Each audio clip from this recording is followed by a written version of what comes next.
The ongoing, still being told story of police violence against people of color in this country is a story that largely gets told in terms of the individual lives lost, the individual police officers involved, the individual court cases that have or haven't been brought against them. But even though this story gets told case by case, police killing by police killing, the national movement that has risen up around this has inspired some federal lawmakers to try to address this systemically on a national level. Right now, there is a bill pending in the Senate that would dramatically change how policing happens all over the country. It's a bill called the George Floyd Justice and Policing Act. And it passed the House in March on a mostly party line vote, mostly because one Republican did vote for it, though he later said he only voted for it by accident. Inspiring. The bill, among other things, would require body cams. It would ban military equipment for police use. It would ban no-knock warrants. It would end the kinds of special legal protections that police officers have used in court to avoid accountability for excessive use of force, and a lot more. But like I said, this bill has already passed out of the House. The lead House sponsor of this bill, Congresswoman Karen Bass of California, says she is now working with Democratic Senator Cory Booker and Republican Senator Tim Scott to try to pass that bill in the Senate. And today, more than any other time in the past, it feels like there may be momentum to actually do this. Joining us now, Congresswoman Karen Bass of California. She's the former chair of the Congressional Black Caucus. She is the lead sponsor of the George Floyd Justice and Policing Act. Congresswoman Bass, it's a pleasure to see you. Thanks for making time tonight. Thank you. Let me just ask you about the verdict today and how much focus turned very quickly toward your bill being the next potential step that we could take nationwide to make a real change. A lot of people talking about that today, state-level leaders, faith leaders, members of the Floyd family, national leaders, saying this is the thing that we could do to really make a difference. Well, absolutely, because we see case after case, and then there's word that another case happened today. So clearly we have to do something to transform policing in the United States.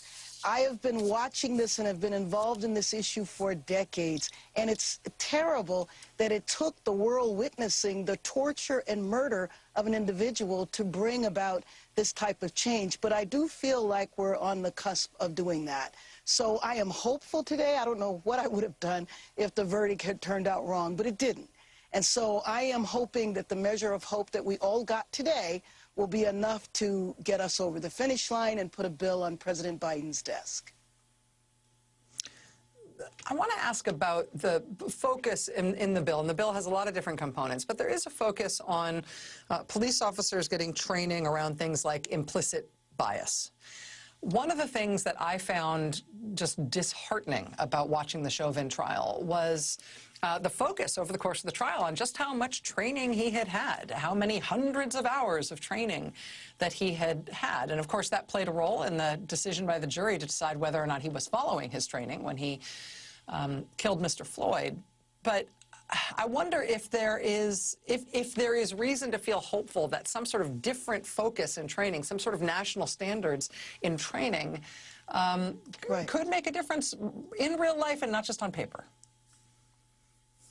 Well, I mean, I think it has to. I mean, you also have to take into consideration what is the type of training he received. I mean, the woman that killed Dante Wright had been on the force for 26 years. After 26 years, don't you know the difference between a taser and a gun?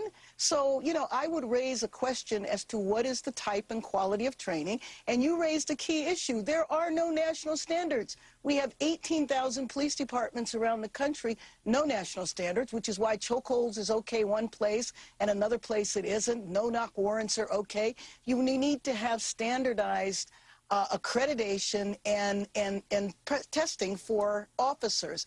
We want policing to be like most other professions that have national standards, that have accountability. And so when we looked at Derek Chauvin look at the camera when he was torturing George Floyd, he did it with complete impunity because he didn't think anything was going to happen.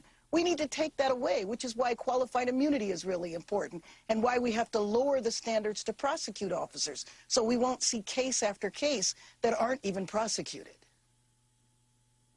Congresswoman Bass, in the Senate, there is this budget reconciliation process that allows for some legislation to get around a filibuster from the Republican minority in the Senate. If something is perceived as having, perceived by the parliamentarian to have a budget consequence, it can be passed through reconciliation. If there aren't going to be 60 votes, the Democrats could conceivably pass even some of this legislation by that reconciliation process. I'm thinking specifically about the provision in your bill that would ban the transfer of military equipment to police departments around the country. Are you thinking about some of those strategic factors in terms of how this might be able to pass in the Senate? Well, no. What we're trying to do is to come to a bipartisan agreement. I don't know if you could pull out a section of the bill and see if you could do it through budget reconciliation. We haven't considered that. But we have been having bipartisan discussion. You noted the two leads in the Senate, Tim Scott and Cory Booker. And so we do believe that we can reach a point where we will get 60 votes in the Senate. Congresswoman Karen Bass of California, lead sponsor of the George Floyd Justice and Policing Act, which has already passed the House. It's great to see you, Congresswoman. Thank you for your time tonight. Thank you.